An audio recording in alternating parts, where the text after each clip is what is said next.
Does the city and the county have some type of cooperative, whether it be in writing or word of mouth, to if they need something, not to disenfranchise the other cities of the county?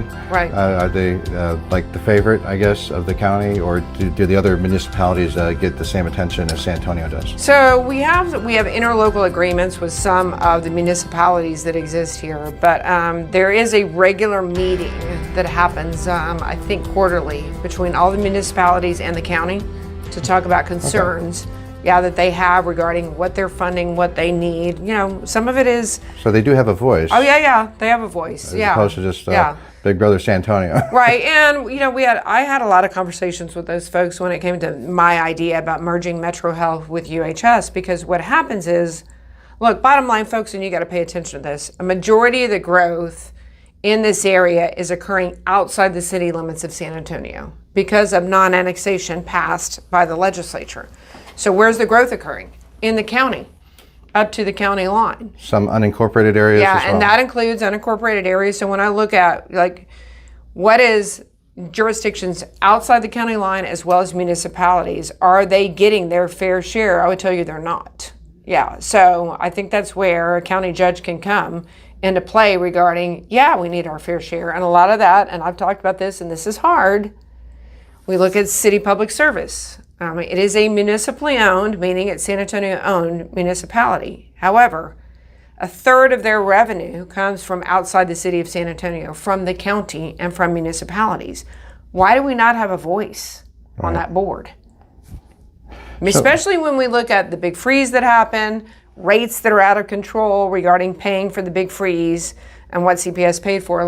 The county needs a seat at the table. I'm not asking at this point that the county derive any revenue from that, but we need a voice. We need an ex officio seat at the table at CPS Energy. And I think there needs to be a municipality representative on the board of CPS too, weighing into conversations, because it's that important.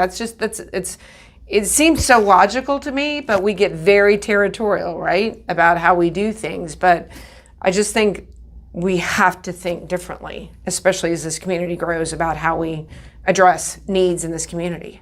Yes, the big freeze that we had that one time, and I guess that had something to do with ERCOT or the shutting down or the grid. The grid, yes. In Texas, we can boastfully say we have our own grid that for emergencies, but that grid failed us during that big winter, and 6 people died in Bexar County. I don't know how many in San Antonio as a direct result of that freeze. So hopefully that never happens again, and hopefully we can be proactive. I don't know if that was a city issue or if it was a county issue or a combination of both. I certainly hope that there is no loss of life due to that ever again. But let's hope we get through the summer without any problems, because now we're facing a different dynamic associated with a heat wave versus it being the big chill that we have. But Randolph, it's a great conversation to be able to have. When we talk about being energy independent, that's a whole different conversation about drill now and what we're doing regarding taking care of our people here, not just in San Antonio, Bexar County, but across the country. So, Trish, also on that, there's going to be such a great explosion and increase in electricity demand as technology expands its interaction with everything around us. Our electrical demand is going to increase dramatically, and we need to look at alternate sources other than the wind and the sun and oil. I'm reading a lot of material right now, and I think it's time for us to reconsider the concept of having a nice nuclear power plant somewhere in Bexar County, or certainly close to us, because that is one of the most densest forms of energy that can produce the greatest amount of electricity at the lowest cost. So it's an interesting conversation, Jeff, because when I ran for mayor, we had the opportunity, South Texas Nuclear Project, to acquire a greater interest in STNP regarding nuclear power. To your point, yes, it's a very reliable form of energy, which we have to have base power. Wind and solar are great, but that's not base power. The other opportunity associated with nuclear is the carbon footprint is zero.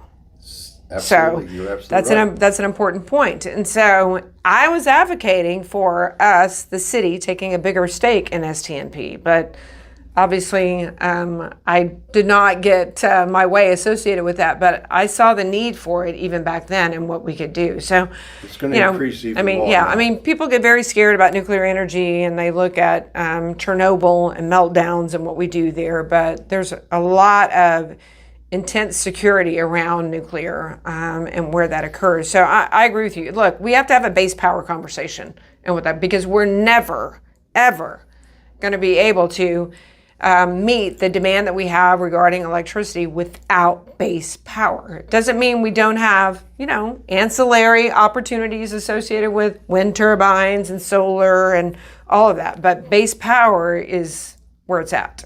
I agree. And that has been a very important issue as far as it comes down from the federal level and it trickles on down to the states and then it trickles into the county and then into the city.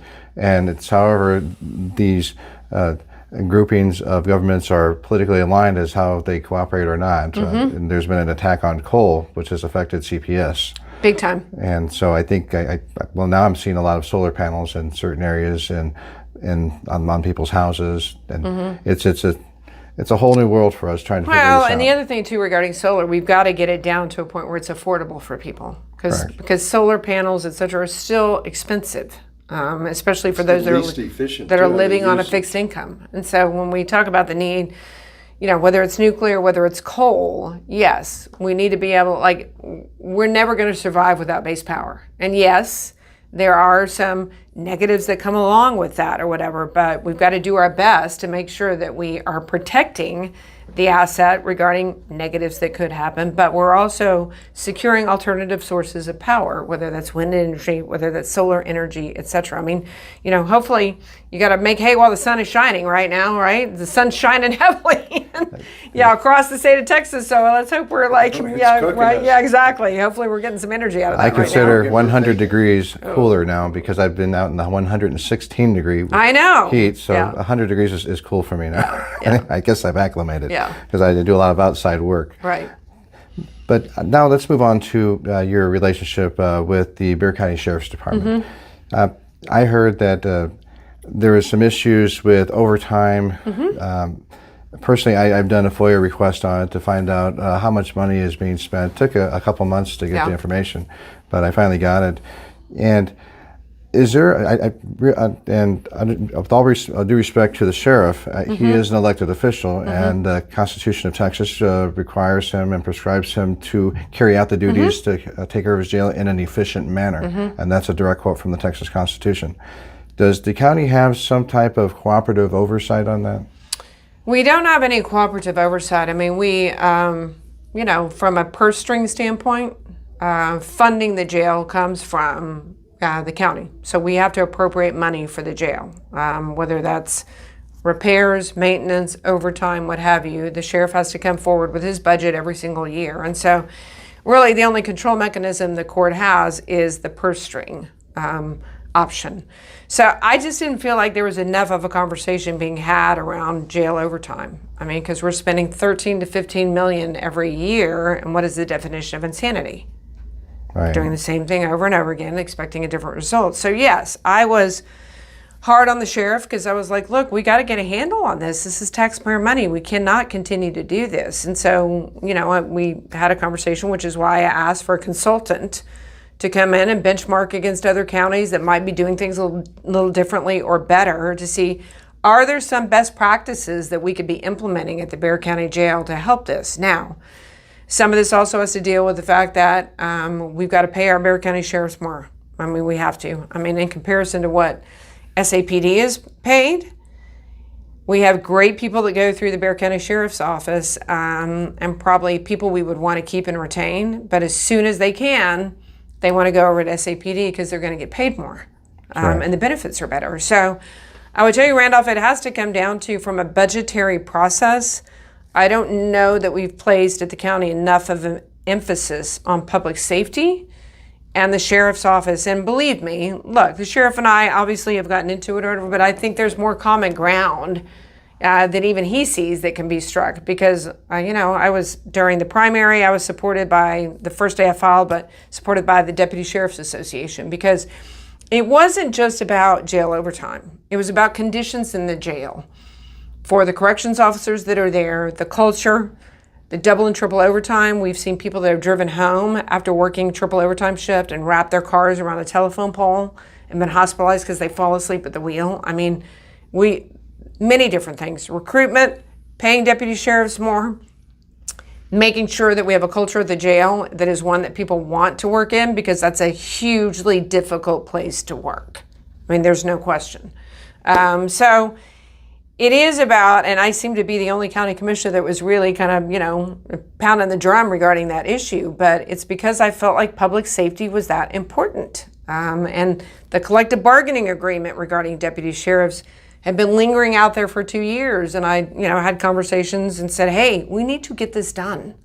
And by the way, during the cost of living allowance that's been given to the entire county over the past 2 years, because the collective bargaining agreement hasn't been struck, these folks that are putting their lives on the line every single day haven't gotten a COLA increase in 2 years. Oh, I made sure that was included in the collective bargaining agreement, that they were going to get that because they deserved it.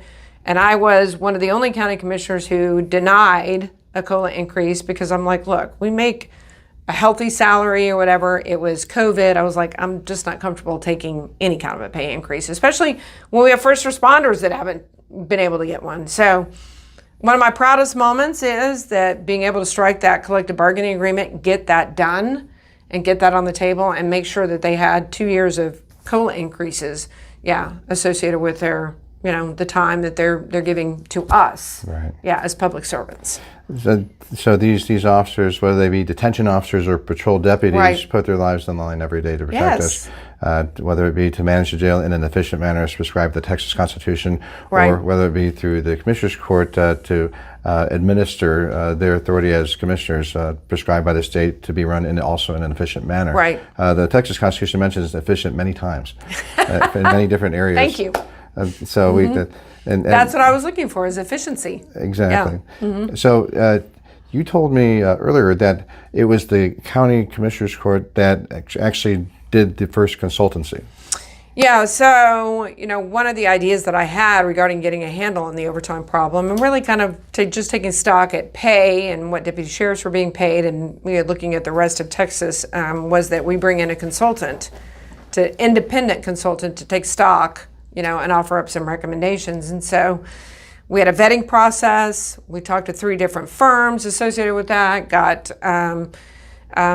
not only their credentials, but references associated with their work. And so then we put it on the agenda, and we were prepared to bring it forward to court. And I did have the votes to make it happen when the sheriff decided, oh, wait a minute. I was just at a conference. I want my own consultant who's brought into it. And I wasn't, I'll be honest with you, I mean, as somebody, we shouldn't be duplicating services and spending tax dollars in 2 different means. And I felt like it was unnecessary. I mean, we had a process, vetting process associated with it, and so for the sheriff to suddenly come up with his own consultant, I felt was a little one-upsmanship, kind of, like I've got my own consultant. But my hope is, look, at the end of the day, my hope is, and I think those recommendations are going to be brought to court in August, is that the sheriff's consultant and the court's consultant will work together. They will. That's good. Yeah, to come up with, because if we're going to do that, that's fine, but we need to make sure they're working together to come up with the best possible solutions associated with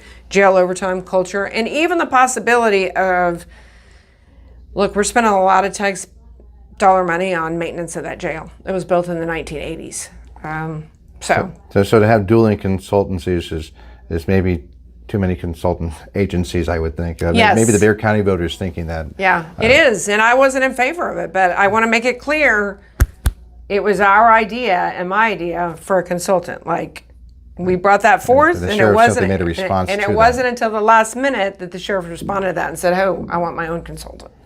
So. And in reference to the San Antonio report, there was an article that was put out that the sheriff had brought out a gentleman, I can't remember his name, but he's a CEO of a company called Detain, and you were talking to him, asking him questions. Well, all the commissioners were asking questions, but you were put on the record quoting I think you asked him about his website, and he responded that he did not have one. And you had said earlier to the sheriff, I believe you were quoted as saying, I am looking for professionalization of the Bexar County Jail. And the sheriff was quoted as saying, I want to use the word, or I prefer to use the word, privatization.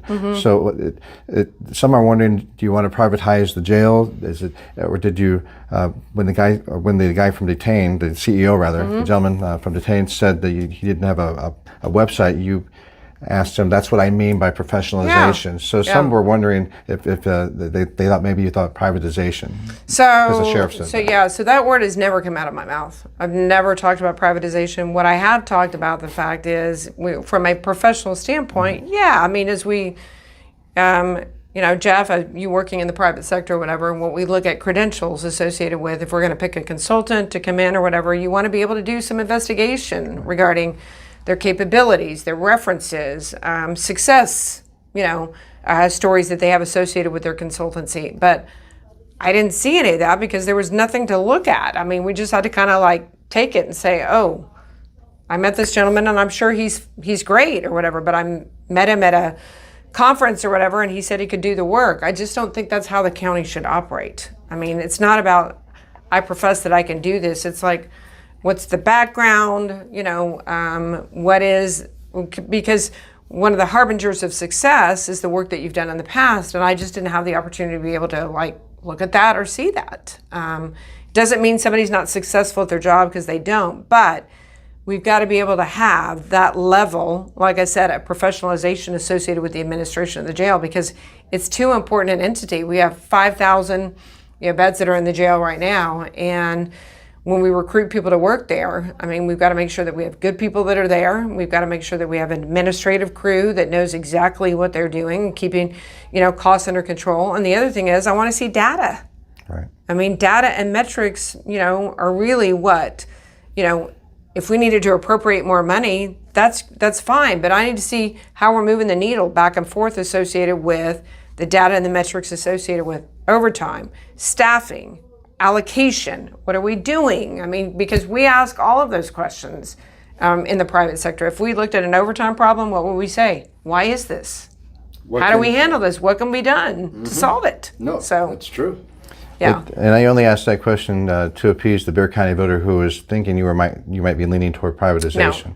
No. And so that absolutely is not the case. And I don't think I would have the support of the Deputy Sheriff's Association if they felt like I was leaning towards that either. I think they understood I was trying to represent the rank and file who are working in that jail every single day and double and triple overtime shifts, not getting paid enough to be able to do that. I think I was their voice, and I think they understood that. And so never, whether it was a private conversation, no pun intended, or a public conversation, was the word privatization ever mentioned. It was like, we got to make sure that we are handling jail administration in a professional manner.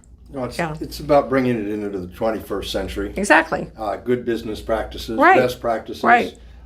We've done that. I've seen that taking place in the institutions and the businesses that Right. I've worked with Right. and founded Right. over the last 50 years. Right. And You do that to everybody evolve learns. and get better. You just keep going so Right. you can get better, be more Right. efficient. Right. And, Pivot, adjust, and provide the services that Exactly. you're charged with providing. Right. Yeah, absolutely. Thank you very Great much. question. Yes, I think it needed some clarification. No, I agree with because, you. I appreciate the opportunity to when address voters it. talk to each other, it cultivates into something maybe it shouldn't Right. blow up into. Right. And so I'm glad we could set the Yeah, record straight me on too. that. Thank you. Thank you for that. So my final question is, what is your message then to the voters of Bexar County who have the power to elect you, and why should they vote for you and not for the Democrat opponent in this case? Oh my goodness! All you have to do is look at deal the breaker, I Yeah, guess. all you have to do is look at the environment that we live in today. Correct. We have gas prices that we haven't seen since the 1980s. Since I was in high school, we have inflation at a rate. Consumer price index is over 9%. We have a border situation that's out of control, and we haven't even. I know we've talked a lot about things, but what that impact is on San Antonio regarding the migrant centers that have opened. what that means for those that don't have sponsors or places to go, they're in this community. And so what is the drain on healthcare and education? And don't get me wrong, there's a lot of compassion. And I talked about a conversation I had with some folks that were from El Salvador that had immigrated to this country legally, who love this country. But we've got to get a handle about comprehensive immigration reform. I feel like San Antonio can be really ground zero for a circulatory process about how people come here legally and get back. And really, what is the bipartisan accord associated with immigration reform? Because what we have today is not acceptable. We can't have the borders as porous as they are right now and not feel like, well, that's just happening down the valley and there's no impact here in San Antonio. No, there's an impact every single day in San Antonio. I mean, go to the airport. I get pictures and I get folks that are texting me about conversations in the airport about what's happening there. What's the strain on resources there? I had a conversation with airport police recently about that. And interestingly enough, he talked about the fact when you have folks that are moving around the city and have really nowhere to go, whether they want to be at the migrant center or whether they don't, because some don't. I mean, they're going to go wherever they want to go. Or do they become soft targets for people that get really upset about this immigration issue? And are their lives in danger associated with that? And I was like, I hadn't even thought about that, associated with the complicated issue that is that. But anyway, when we look at the state of the country and realize, do we think that Bexar County is headed in the right direction? I would tell you, no, I don't think Bexar County is headed in the right direction. I think we've got to have strong leadership. I think it's been a very long time, obviously, since we've had somebody who's a pragmatic business person, who's conservative, a fiscal conservative, and is going to take a look at, how are we spending money, no matter what it is, whether it's a nonprofit, whether it's economic development, and how do we do things bigger, better, but also, most importantly, more efficiently? And how do we continue to make sure that we're championing the taxpayer at every turn?